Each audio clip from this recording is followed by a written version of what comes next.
За улсын хурлын намрын чалганаар улсын хурлын гишүүн Бурмагийн оруулж ирсэн сонгуулийн тухай хуулийн төслийн эхний илчилгээ хийж байгаа. Энэхүү хуулийн төсөлд хэвлэл мэдээллийн байгууллагуудын үзэл бодлоо илэрхийлэх, хэвлэл нийтлэх мэдээлэл олж авах, түүнийг олон нийтэд дамжуулан хүргэх язгуур эрхийг зэнзүүрсэн айхавтар зүйл залтуудаж цөөнгөө багтсан байгаамаа.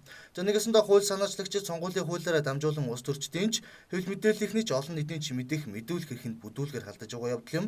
За тухайлбал энэхүү хуулийн төслийн 5-4-т хэвлэл мэдээллийн байгууллага түүний ажилтан албан тушаалтан сонгуулийн үйл ажиллагааны талаар бодит мэдээллийг түгээх үүрэгтэй юм заасан байгаа.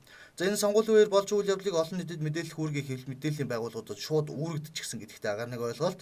Гэсэн ч алтыг нь аваад авдрыг нь хаяна гихчээр сонгуулийн сурталчилгааны хугацаанд хэвлэл мэдээллийн байгууллагуудын альва мэдээллийг олж авах үзэл бодлоо илэрхийлэх, хардах, за бүр цаашлаад мэдээллийг олон нийтэд дамжуулах үндсэн үйл ажиллагаанд нь шууд халдаж байгаа хүчирхийлэгч залтууд цөөнгө орсон байгаа юм а.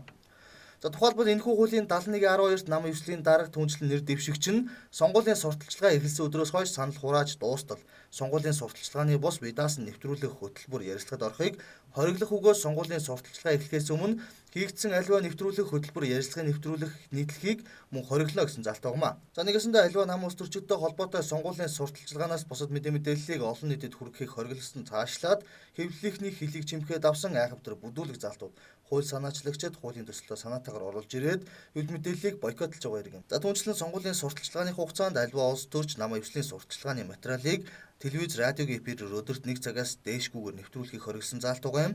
За энэхүү залт бол сонгуулийн хугацаанд өрсөлдөж байгаа нэр дэвшигчид олон нийтэд өөрийгөө таниулах, хэвлэл мэдээллийн хэрэгслээр сурталчилгаагаа явуулах эрхэнд нь шууд утгаараа цензурдж байгаа явдлаа.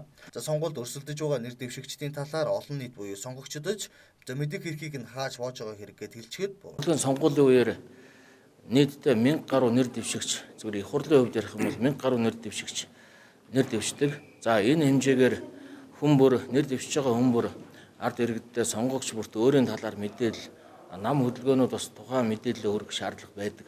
Тэгэхээр энэ нөхцөл байдал юу харуулж байгааг бол тухайн сонгогч мэдээлэл авах төр цонх тэр нөхцөл байдал нь улам багасж байна гэж харж байгаа. Тэгэхээр тухайн иргэний мэдээлэл авах эрхт нь бас тодорхой хэмжээгээр бас халдж байна. Мөн иргэд мэдээлэл бага авах юм бол яг сонгогдох ёстой одоо өөрийн хүнээ зөв олж сонголт хийхэд нь бас саад болж байна л гэж би хувьдаа харж байгаа. Тэгэхээр засаглал бол төрийн засаглал байдаг. За нөгөө нэг хэлдэг нь бол мэдээллийн засаглал буюу 4 дахь засаглал гэж хэлдэг. Тэгэхээр 4 дахь засаглал ард иргэдэд зөв мэдээлэл хүргэх тэр гарцыг бас хааж боомлж байна л гэж би хувьдаа харж байна. За түүнчлэн энэхүү хуулийн 7-гийн 17, 71-ийн 16, 71-ийн 7 заасныг зөрчсөн хэвлэл мэдээллийн байгууллагын үйл ажиллагаа, эрхлэх тусгай зөвшөөрлийг шударга өрсөлдөөний асуудал хариуцсан төрийн захиргааны байгууллагын дүгнэлтийг үндэслэн тухайн зөвшөөрөл олгосон байгууллага зөрчил гаргасан өдрөөс эхлэн 6 сар хүртэл хугацаагаар түтгэлзүүлнэ гэсэн залт байгаа. Сонгуулийн үеэр амаа хөдүүлээгүй үндсэн ажиллаа хийсэн хэвлэл мэдээллийн байгууллагыг хааж боох, хүчирхийлэх бас нэг арга юм. За үгүйс зогсохгүй энэхүү хуулийн 83-14-т тухайн радио телевиз мэдээллийн хөтөлбөрөөр нам ивсэл нэр дэвшигчийн талаар гаргасан мэдээ сонгуулийн сурталчилгаанд хамаарахгүй боловч нэг нам ивсэл нэр дэвшигчийн талаар гаргасан мэдээ нь хоног 5 минутаас хэтэрхийг хориглоно гэж заачгсан. Нэгэсэндээ нэг айл өрх хідэн ам бүлтэж байсан хамаагүй өдөрт ердөө тал талхал хувааж идэнэ гэд хуульчилж байгаатай агаар нэг ойлголт юм. Зөвгөөс зогсохгүй сошиал ертөнцөд захин хуудасаараа хүртэл үзэл бодлоо илэрхийлэх хэрэгжүүлөөнд халдаж байгаа зүйл залтуудч байгаа. За тухайлбал энэ хуулийн 84-4 сонгуулийн сурталчилгааг интернет орчинд ашиглан явуулахад захиалагчийн нэр эсвэл тэдгээрийн сонгуулийн штабын нэрийг заавал дурдна гэсэн залт байгаа. Өөрөөр хэлбэл нэгний тухайн өөрийн үзэл бодлоо илэрхийлэхийн тулд заавал захиалга авахын дээр сурталчилгааг нь заавал ашиглах нь. За үүнийг 84-2 тодорхой заасан бөгөөд сонгуулийн сурталчилгааны захим хуудасаас өөр бусад захим хуудасаар сонгуулийн сурталчилгаа явуулах тохиолдолд тухайн захим хуудасаар зөвхөн сонгуулийн сурталчилгааны захим хуудасын хаяг нам ивсэл нэр дэвшигчийн нэр сонгуулийн урайг сурталчилна гэжээ.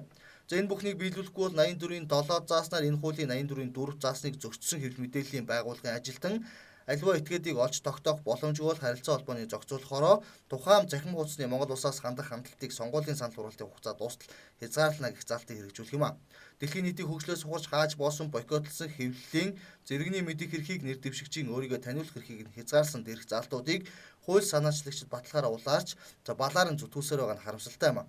Хүүхэд айлгадаг хадны манган шиг энэ мэд сонгуулийн хуулийн зарим заалтыг ард иргэдээсээ сонгогдсон дахиад сонгогдох гэж горилж байгаа эрхэм түвшээд маань ирэх биш батлахгүй байлгүй дээ.